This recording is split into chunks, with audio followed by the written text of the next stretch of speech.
Hi, I'm Betsy Rosenberg, and welcome to Green TV, one of our early editions. So excited to be bringing you the eco-solutionaries from across the whole green front. My radio program used to be called Green Front, along the green front lines. And who is out in the front?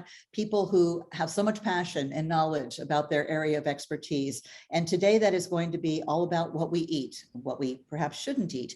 And I'm talking about the very timely and still quite controversial subject of veganism. And no one better to talk about that than two women who are in the forefront, truly. Jane Velez-Mitchell, who is the host and producer of Jane Unchained, and her co-producer and partner in crime.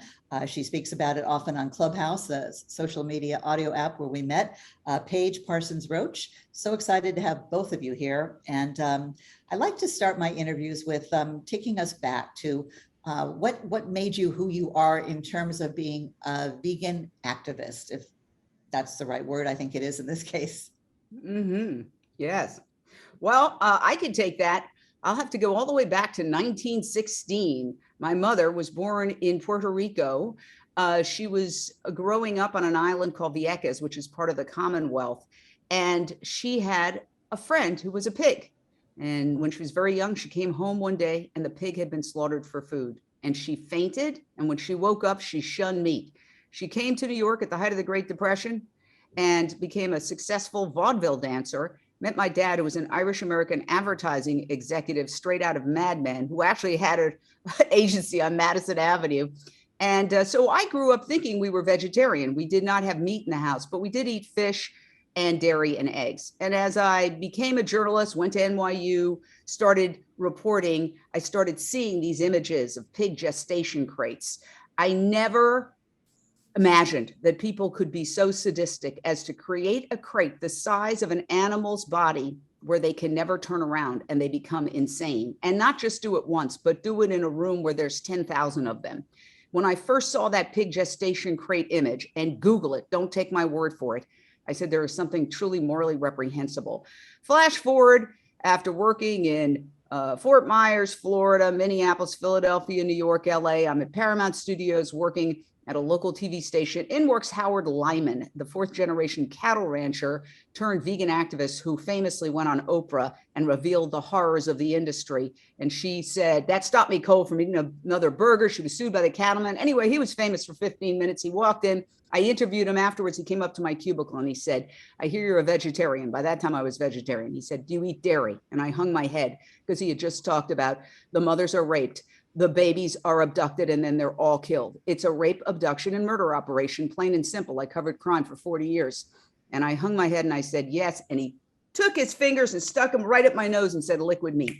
At that moment, I went vegan and I have never looked back. A month later, somebody accidentally put cheese in my food and I spat it out. And I used to love cheese. Why? Because in those 28 days or so, my taste buds had returned to their factory settings. We are not cows. We are not designed to drink the breast milk of cows. It is bad for us. It is bad for the planet.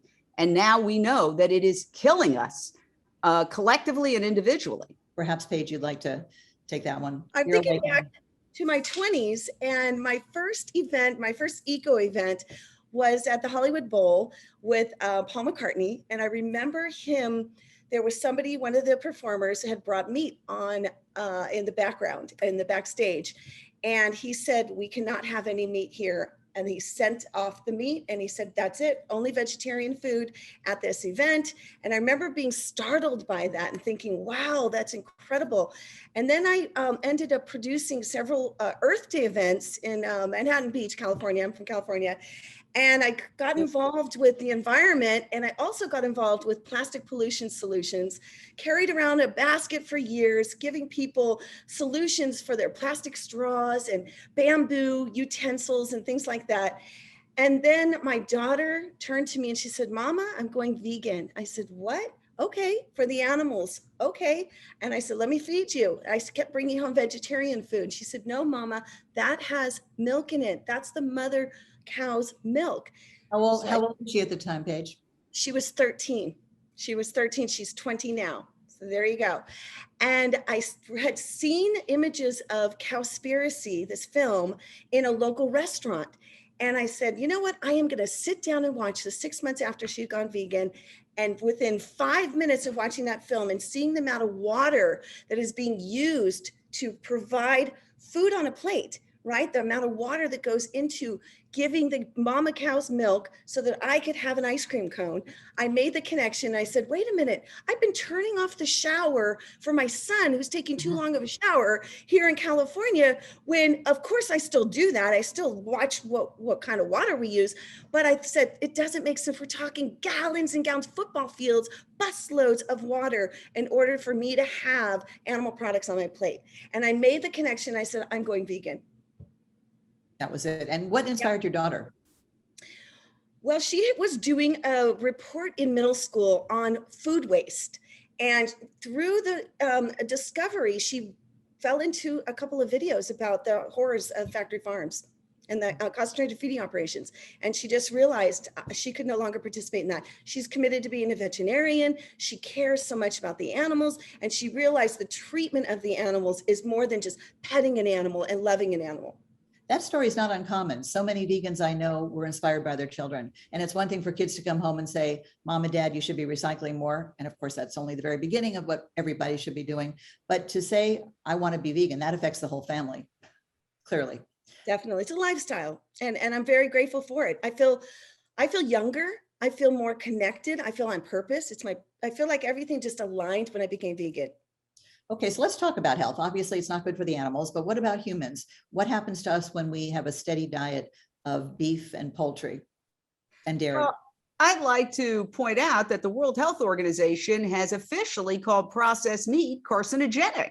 And that's how a lot of people, 1 out of every 4 people eats at a fast food restaurant reportedly every day. Whatever the stat is, a lot of people are eating fast food.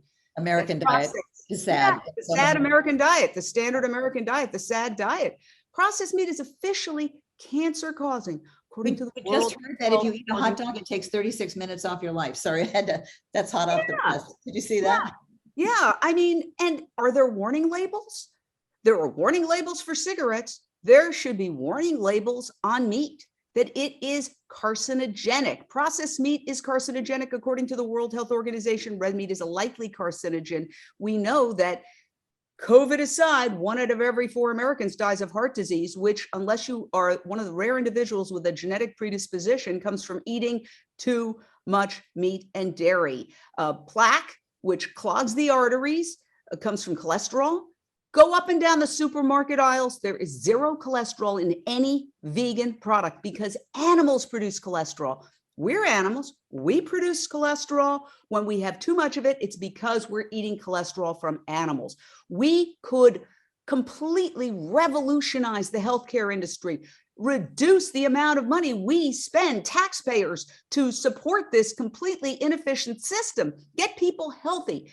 The problem is our economy is based on 3 things: death, disease, and destruction. Death for the animals, disease for the humans, and destruction for the planet. We have to change that formula because it's not good for business if it becomes too hot to support life on this planet. And that's what we're barreling towards. Animal agriculture is also a leading cause of climate change, something that is ignored by the powers that be. The governments, including the United States government, not focusing on it. We have the international organizations that look the other way, even though they know. We have the NGOs and the nonprofit environmental organizations that don't want to offend their donors, so they don't talk about it. Thankfully, there's been a breakthrough recently. You had Joaquin Phoenix getting up and talking about animal agriculture at the major awards. You have Greta Thunberg, who is a vegan, calling out governments and leaders around the world saying, you are burning up our planet. You had the best restaurant in the world, 11 Madison Park, going completely plant-based because the chef understood that eating animals is not sustainable. And you have the Met Gala going vegan for the first time this year. So nobody can say, oh, this food is boring. The best restaurant in the world, the pinnacle of society, they're all getting it. Bill Gates recently said the Western world has to switch to synthetic meat, which is his nerdy way of saying this is unsustainable. And I'll just spell it out very simply. You don't need to have a math degree. 8 billion humans forcibly impregnating, torturing, raising, and slaughtering 80 billion land animals every year is not sustainable. We kill more animals in 12 hours than all the human beings who have died in all the wars in human history. That is morally wrong. It is, there's one word for it, and it starts with E and it ends with L. It's evil. Okay, I have a lot of questions. So let's go back to just what happens to our bodies based on your knowledge when we eat poultry, chicken, turkey. Some people think that's a lot healthier than red meat. Is it? And does pasture raised and grass fed make a difference in terms of, we're just talking human health, and then we're going to get the human rights absolutely is a part of this. But I just want to get the attention of some people who don't realize that it could be harming their health. Yeah. And, you know, we don't want to be strident. I'd love to say, come on. Yes, you do. But sometimes you have to be. Sometimes you know what? If Howard Lyman hadn't pointed his finger at my nose and said liquid meat, I might not be vegan. If he had said, well, maybe you should consider, we are running out of time. We are barreling toward, with the feedback loops that are kicking in, a point of no return. That's not me saying it, it's the United Nations saying it.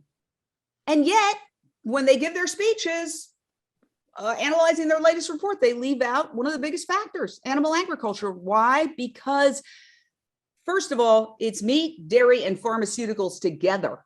We know the pharmaceutical industry is like gotten the most lobbyists on Capitol Hill. They might well be the meat dairy industry. Fossil fuel industry too is up there. Yes, yes, the fossil fuel industry is up there. Everybody can point at fossil fuels. You can ask a lot of the kids marching against fossil fuels, describe a fossil fuel, give me an analysis. They're not as threatened by fossil fuels because it's very hard for people to really put their finger on it, but they're very threatened by somebody saying, don't eat at one of these fast food joints because you are contributing to a climate apocalypse. That's really going to hit the pocketbook a lot faster. So let me talk a little bit about what you mentioned about poultry, okay? Most of the antibiotics produced are fed to farmed animals. Why is that? Because the conditions they live in are so horrific that if they weren't pumped with antibiotics, they'd die before we could eat them. Okay. So right there, you're getting a lot of antibiotics. They're technically supposed to pass through the animal system before they're slaughtered. But we know that the USDA, which has an inherent conflict because on one hand, they're supposed to monitor the meat and dairy industry. On the other hand, they're supposed to promote the meat and dairy industry, looks the other way. There have been numerous undercover investigations where the most horrific things are happening. Downed cows, dragged by tractors. The USDA inspector's right there, doesn't see a thing. Nothing to see here.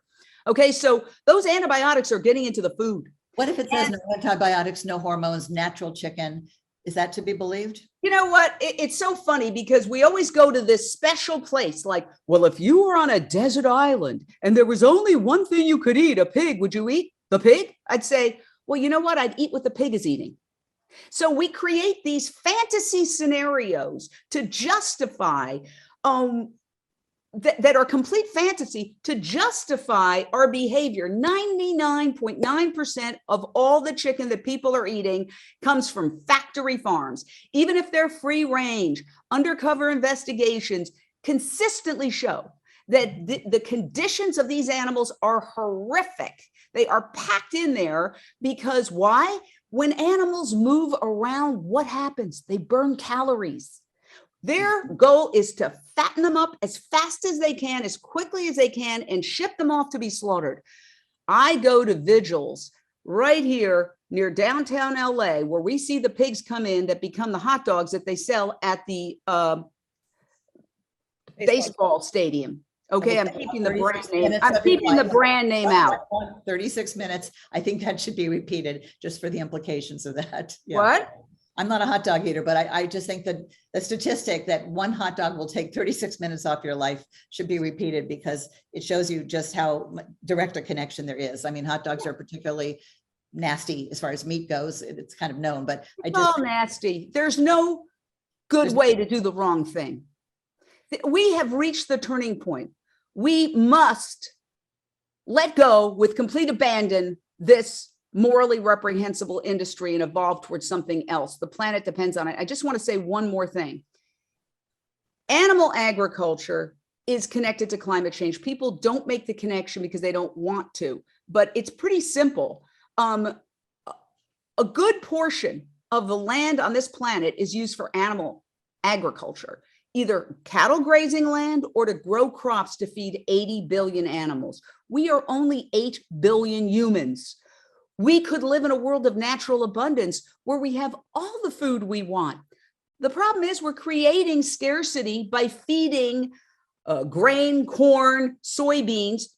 The overwhelming majority of soybeans produced are fed to farmed animals. So meanwhile, there's a child in the third world suffering from malnutrition and dying while we stuff all this edible food into farmed animals.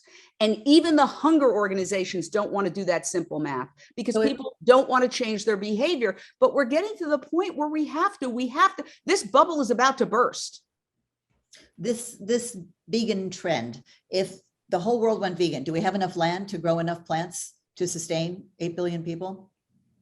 We're feeding 80 billion farmed animals. It takes 8 to 25 pounds of grain to make 1 pound of steak. We could live, we are the 8 billion humans, 80 billion land animals. That's not including fish. Okay. Who's eating the food? Can cattle ranches easily be transformed into crop land and farms? I mean, is anyone looked at it? One of the key percentage of veganism now in this country or worldwide? Do you know? Because it certainly seems like it's growing pretty rapidly. It's a huge trend, and I think a lot of people are going veganish. I mean, if you look at like dating websites and people say, "What do you eat?" I eat anything. I'm plant-based. I'm mostly plant-based is something that's checked off quite frequently now. So a lot of people are going, I don't care about a word. If the word vegan was never used again, I'd be like, fine. We just want to get,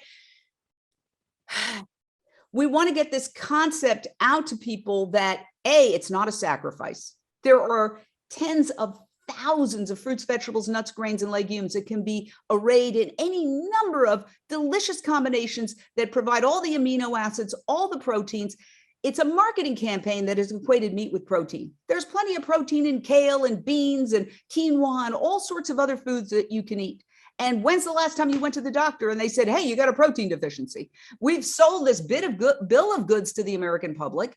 And now the American public is wising up. So what is the meat, dairy, and pharmaceutical industry doing? They're trying to push the standard American diet on China and on India and Africa.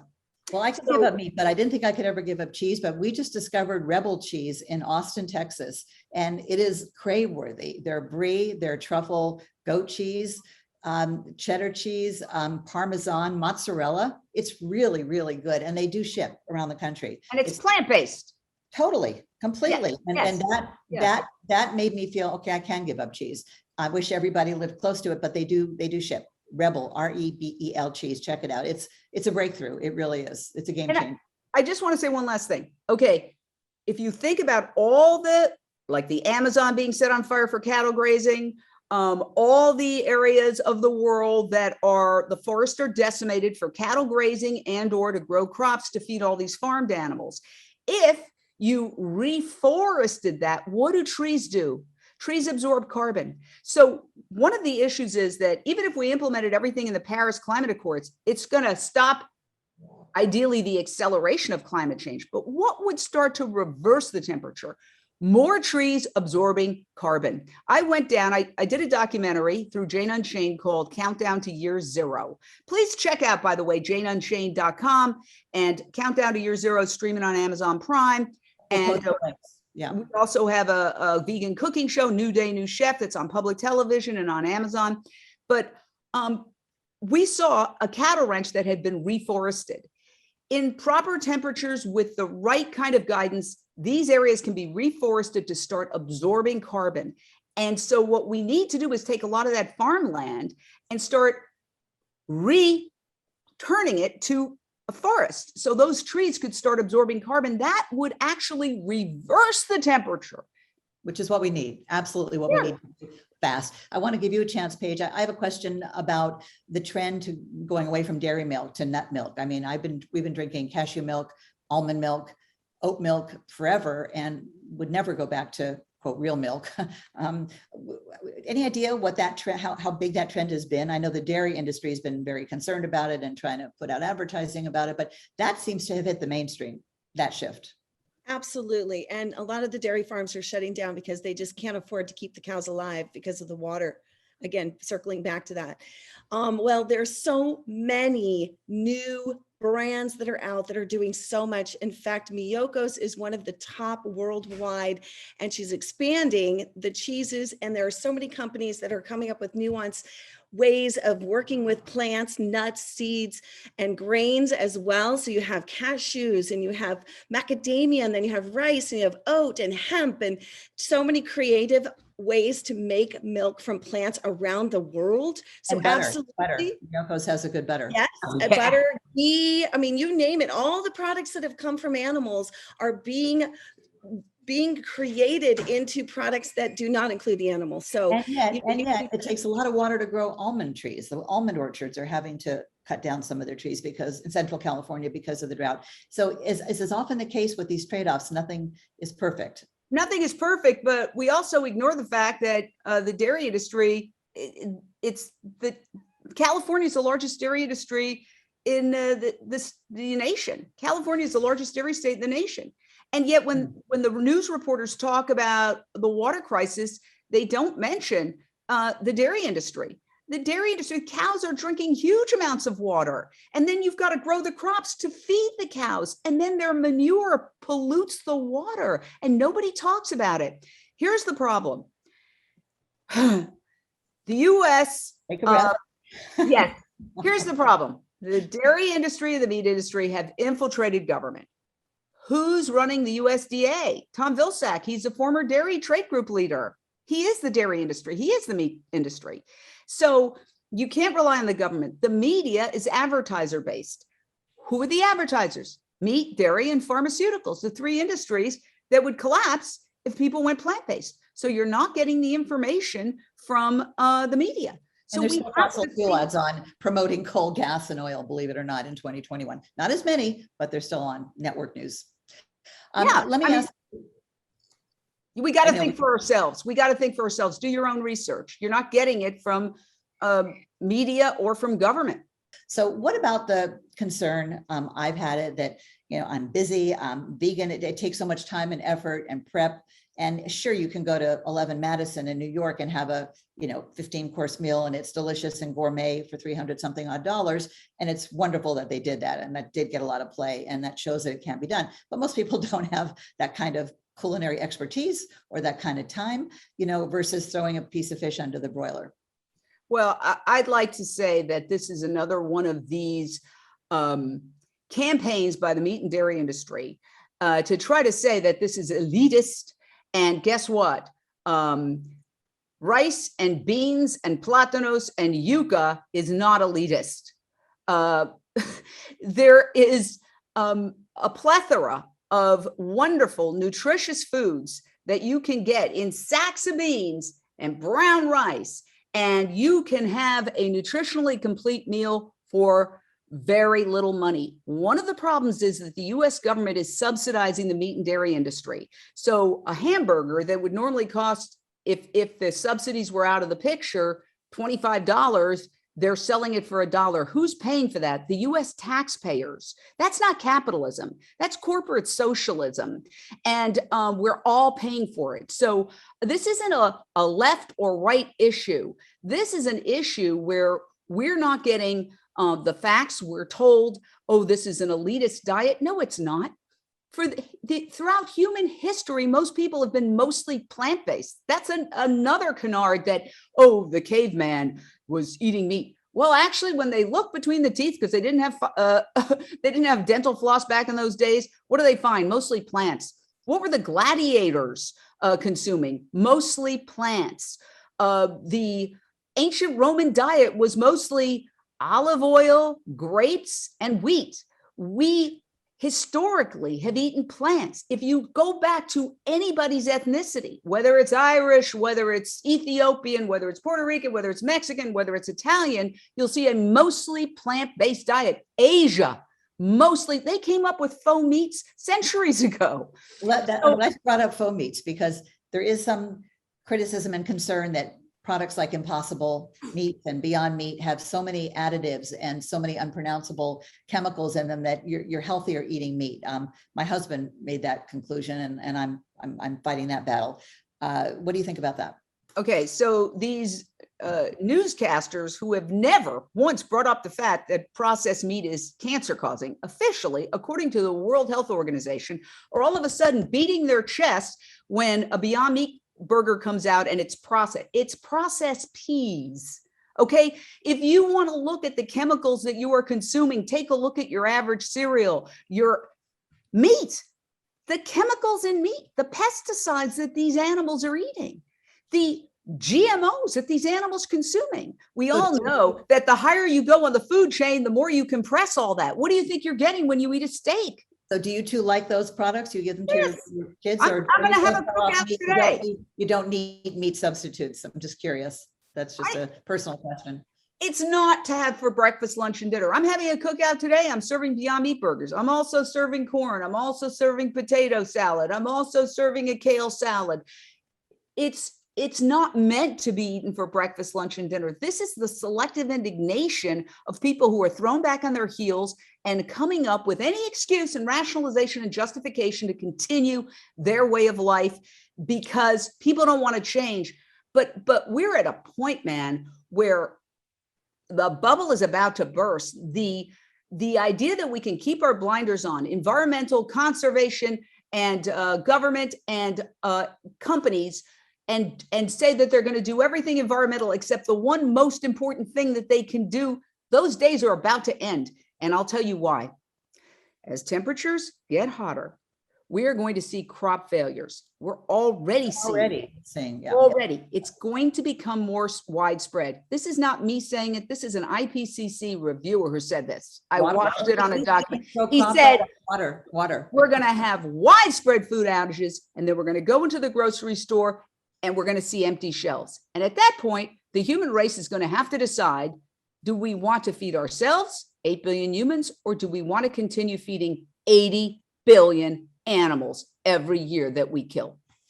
I think I have Paige wants to say something. 3 solutions for everyone right now. When we hear about, if you've read the IPCC report, if you know that we're in code red, we're hearing a lot about fossil fuels. Now, fossil fuels is embedded into the meat, dairy, and egg industry, by the way, because we're flying things places. We're taking the products that are made here in the United States, if we're just going to talk about our country, and we're flying it all over the place, okay? Blueberries from Chile are not a good idea?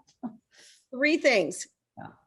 Figure out, we have a cooking show that's a daily cooking show on lunch. It's called Lunch Break Live. It's on janeunchained.com. It's called Lunch Break Live. And we show how all different cultures, different folks who are regular folks like you and me, and some are extreme chefs and they've got books out and things like that, how to make plant-based foods. We break it out. You can get a printable recipe. You learn how. You can cook along if you want. You can watch the show. We put it on a story. It's so simple. The recipes we keep them simple. We do them in 20 minutes. So that's number 1. Number 2, there's so many people working on, well, there's other people who have cooking shows, by the way, too, which so many people are working hard at this to just get the info out. But the second thing is we have folks who are working on how to get the plant-based food out to those people that don't have accessibility, because that's one of the complaints. Food deserts. I was going to yes. And who's creating the food deserts? The meat, dairy, pharmaceutical industry. And the U.S. government. You know that we propose bills all the time. I work with social compassion and legislation to try to transition farmers who are producing meat and dairy who want out because they're being factory farmed too. They're treated like indentured servants. And the meat and dairy industry tries to kill it. They want the food deserts. There's a great new documentary by John Lewis, Badass Vegan. It's called They're Trying to Kill Us. We're all being factory farmed. The taxpayers are being forced to subsidize this industry that is causing heart disease and cancer and climate change. We just have 2 more minutes. So I'll give each of you a chance, a minute each, to ask you, what would you like to see people do? If they're curious, not ready to take the plunge, but want to know more. Well, take the plunge. We eat 3 times a day. Peace begins on your plate. Climate change begins on your plate. it's really that simple. You know, people, I had a guy say to me, I never eaten a vegan meal in my life. I said, you ever had a peanut butter and jelly sandwich, sir? Oh yeah. Well, yeah, you've had a vegan meal then. It's not, we're so afraid. I'm 26 years sober. I used to think, oh my God, if I gave up drinking, how would I go to a party? Blah, blah, blah, blah. I still go to parties. I still make a fool of myself, but I remember it. It's the best decision. My worst day sober is better than my best day drunk. Your worst day as a plant-based consumer is going to be better than your best day as a meat eater. I promise you that. By the way, I live in Texas, and there was a woman on a local show who wrote a book called Hardcore Omnivore, and she was just promoting meat so much that I had to change the channel, really. And I felt like calling in. If there was a way to, I would have, just to say, do you have any idea some of the impacts of promoting red beef? And yeah, anyway, Paige. Well, I think people need to shift it, also expand out of all the red meat. Hardcore carnivore. And What I said, hardcore carnivore. I hope I didn't say carnivore for carnivores. So beyond the beef, we got to go beyond the beef. We got to head into the cheese. We got to head into the dairy, drop the dairy, eggs, and chicken, and all other animals, the turkeys and so forth. We got to move out of there. So what I'm saying is swap out, figure what your favorite recipes are, what you love to make and eat, and then swap out for plant-based products. That's number one. Number two, grow your own, figure out how to grow your own. And I know that's a big offering, but hey, we all need to step that up. And then the third thing is you got to figure out how to compost. But the most important for our climate crisis is switching to a plant-based diet now. And it's fun. And it's fun. Yeah, I liken it, not that I've done it all, I'm working there, getting there, but I liken it to like when I tell people to put on their green glasses and look for ways to conserve in their world. And I say, if you were on a diet and you're looking for ways to make food tasty, you know, and without all the bad stuff in it, and it gets fun and people share recipes. And that really is happening, you know, I think in the vegan world, which is luckily finally getting into more mainstream circles. But I just wonder, does tomato sushi really taste good? It's gorgeous and it's delicious. There are vegan sushi joints that are making food that it's so pretty. It's a work of art. I almost feel bad eating it because it's so pretty. Yes. Listen, I'm just going to say, this is just an encouragement because it's not about us anymore. We have to make these changes for the future generations. So our selfish taste pleasures, because I love sushi before. I love fish sushi, right? You can have it. You can have anything. Exactly. Anything. You can have sushi. You can have a turkey that's these roasts that they're coming up. Field Roast has this incredible vegan turkey dish and all the fixings. I mean, you know, okay, I want to say one last thing. There's a lot of talk now about privilege, white privilege, male privilege. We talk about carnistic privilege. What are the hallmarks of privilege? A, when you have it, you don't know you have it. It's kind of like body odor. You can't tell. B, you regard a minor inconvenience as a major violation of your rights. That's privilege. That's entitlement. I think we need to start looking at this sense of entitlement and privilege that we have while children are dying, while the planet is going up in flames. And we want to say we're animal lovers and environmentalists, and yet we're doing the most destructive thing 3 times a day.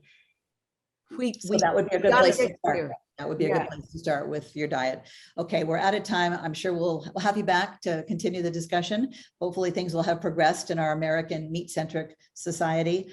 Jane Velez-Mitchell and Paige Parsons Roache, thank you so much. Jane Unchained, we'll post your other links on our website. And please go forth and greenify and spread the word about green TV. We're all about this. And the sooner that we get, you know, more viewers and sponsors, the sooner we can go 24/7, because there's no shortage of things to talk about. The only shortage is time. Thanks so much.